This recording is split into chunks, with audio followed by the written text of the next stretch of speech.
તો આજે સ્વચ્છ સર્વેક્ષણ 2024-2025ના પુરસ્કારો અપાશે। રાષ્ટ્રપતિ દ્રૌપદી મુર્મુ આપશે સ્વચ્છતાનો પુરસ્કાર। નવી દિલ્હીના વિજ્ઞાન ભવન ખાતે કાર્યક્રમમાં આ પુરસ્કારનું વિતરણ થશે।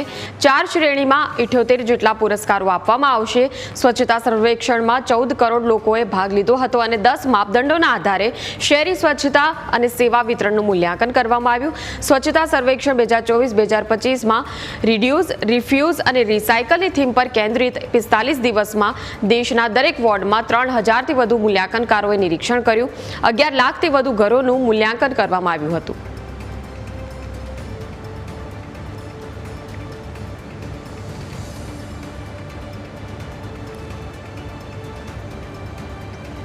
ત્યારે જોઈએ કે શું છે સ્વચ્છતા સર્વેક્ષણના માપદંડ।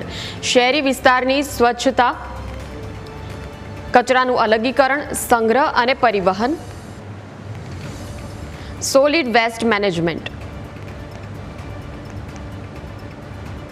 કયા સ્તર સુધી સ્વચ્છતા પહોંચી છે,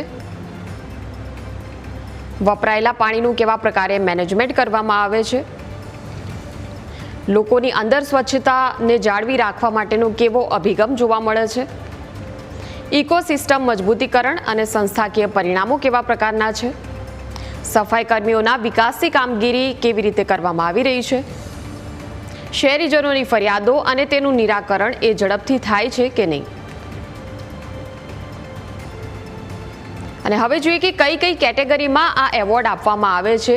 તો કેટેગરી પહેલી છે કે સુપર સ્વચ્છ લીગ શહેરો। વસ્તી શ્રેણીઓમાં 5 ટોચના શહેરો, જેમાંથી 3 સ્વચ્છ શહેરોની પસંદગી।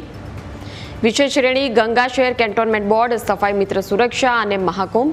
રાજ્ય સ્તરનો સ્વચ્છતા પુરસ્કાર પણ આપવામાં આવે છે।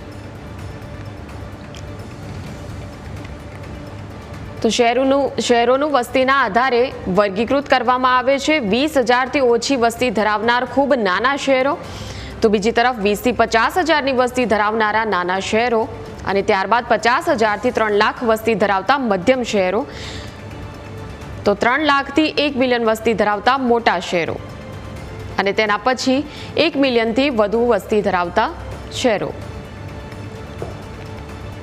તો વસ્તીના આધારે આ પ્રકારે શહેરોનું વર્ગીકરણ કરવામાં આવે છે અને અલગ અલગ પ્રકારની કેટેગરીમાં સ્વચ્છતા માટે પુરસ્કારો આપવામાં આવે છે। ઘણા બધા માપદંડો છે, ઘણી બધી બાબતોને ધ્યાનમાં રાખવામાં આવે છે અને જે કોઈ પણ શહેર એ તમામ માપદંડોમાં અગ્રેસરતા હાંસલ કરે છે એ મુજબ તેમને પુરસ્કારો આપવામાં આવે છે।